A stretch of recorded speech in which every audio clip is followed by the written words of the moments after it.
although it is night. He stands at the window looking out at the lights of the city. He is happy to be alone, although he can imagine being unhappy for the same reason. He loves the carpet in the room, the dresser, the coat hangers, the wallpaper, the padded headboard of each double bed. He has not seen the city except from the window. He has avoided every sight pictured in the hotel's Guide to Chicago. He will leave knowing the city no better than when he came. He will do what he is doing, standing naked in the darkened, rented room and looking out the window in peace and quiet and in pleasure.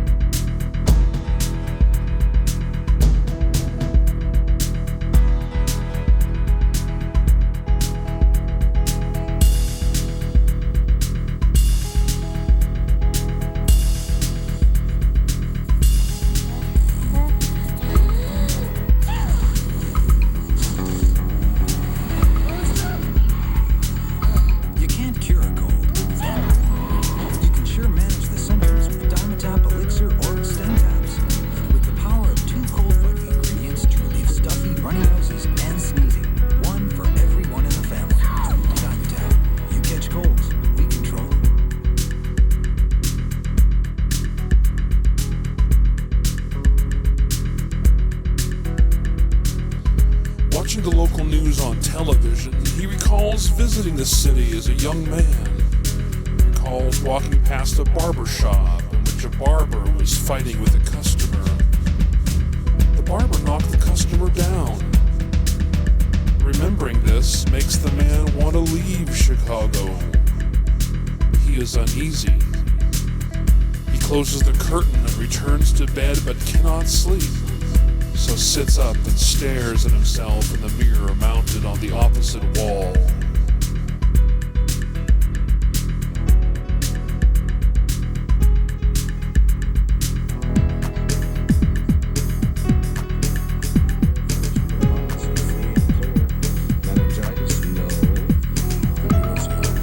She was hysterical crying earlier, and I've never heard her like that. She'll feel a lot better once we get that fever down. We'll give it.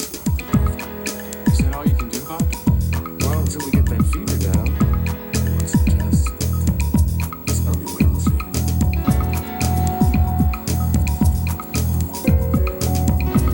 I hope the baby's okay. This is intolerable. Why don't they call? I think we should go down to the clinic.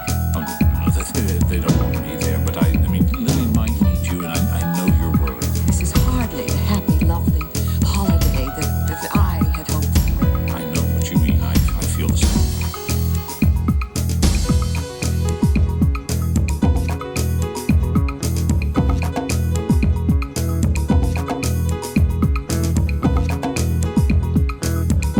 A blonde woman says hello to him in the hallway. Her voice is cracked and slow, her breath is sweet, and when they stand together at the window in his room, he marvels at her suppleness. Having noticed the dark, pleasant scent of her breath, he becomes worried about his own, and the conversation that is carried on with both of their faces near the glass.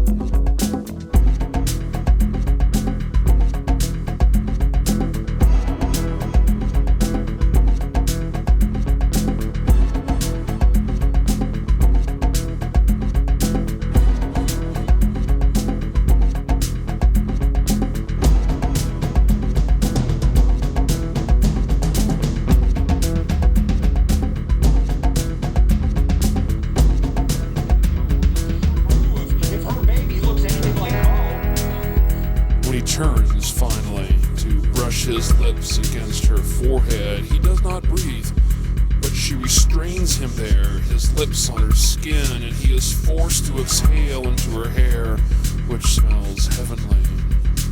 She laughs then and pulls away, moving toward the dresser to make herself a drink. He watches her back as she skirts the corner of the bed. He admires her. The dress she is wearing is stylish and light, and it moves as if caught by wind as she walks. He starts to unbutton his shirt, wondering if she has told him the truth. When the shirt is open, out of his pants, he feels strongly that she is not, that it is the wrong thing to do, that undressing will reduce the moment, if not the whole experience, and he decides not to continue. I'm not used to this, he says. Ordinarily, I am alone here. Light is coming from the bathroom door, which is slightly ajar, coming from behind the woman. And he sees that she is lovely in her own shadow. Do I make you nervous, she says. Anyone would, he says. Then, thinking that this answer might offend her, he adds, yes, you in particular.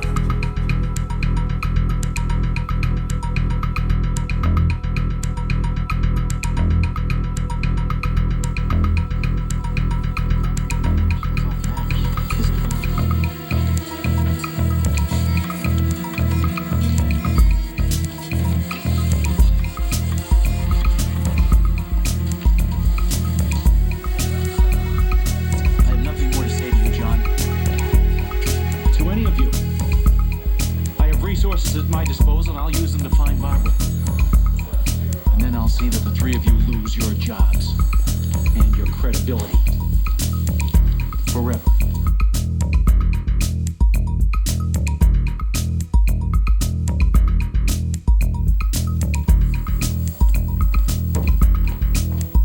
You doing okay?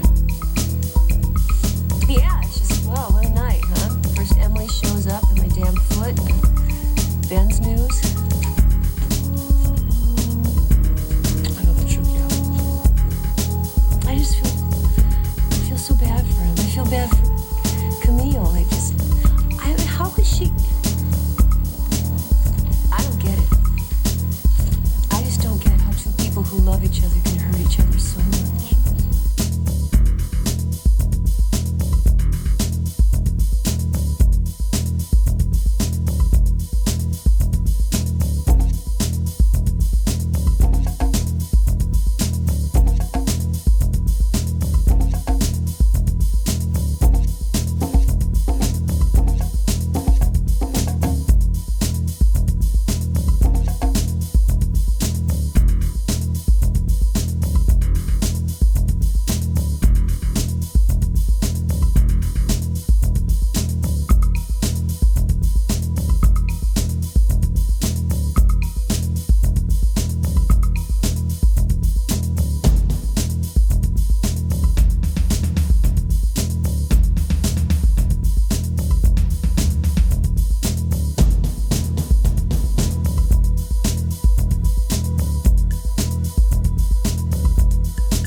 Out on her bed and drops the blouse over his face.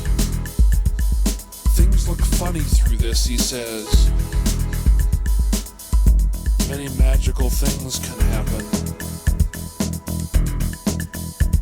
The message lamp is blinking. Let it blink all night, he says. I like it. They sit in silence.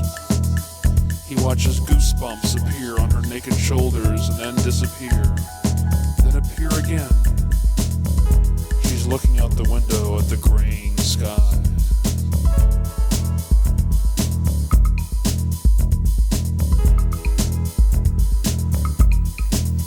Welcome back. This is where we're going to take questions from the audience. I should tell you, in case you'll check the papers tomorrow, but if the Tigers happen to lose to the White Sox tonight, you'll know why, because we have a whole bunch of the Detroit Tigers with us in our audience today.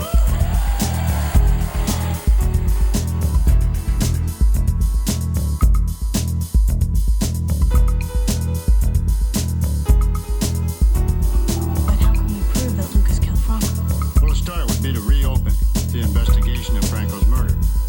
Then we bring Lucas in for questioning. I don't know. I still have a hard time believing that Lucas could be guilty. I mean, he has worked so hard to turn his life around. Yeah, but that was after he kidnapped Will and almost killed him in a car accident.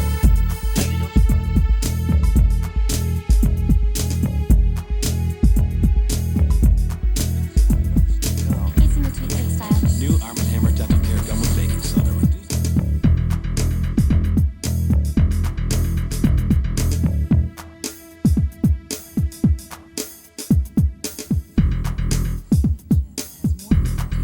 Any other leading creamy brand. Hot Mix, only the best peanuts with that golden color and rich aroma. The peanuttiest taste of all.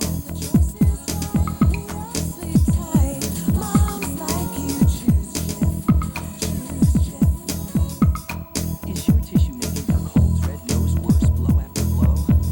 Sweetie, I'm sorry. What? The worse this tissue feels. No regular tissue soothes better than Puffs Plus. Not even the other national brand. It's the most.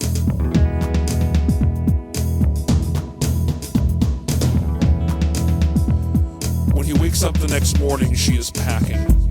I don't understand, he says. You understand, she says. Right, I understand, but I think you're wrong. He sits up in bed and sniffs the air, twists his head back and forth. The smell, the scent, is that you? Who else? No, I mean it's new, isn't it? Yes. Where did you get it? Was it here? I bought it yesterday, downstairs. It's wonderful, he says. Everything we need, right in the building.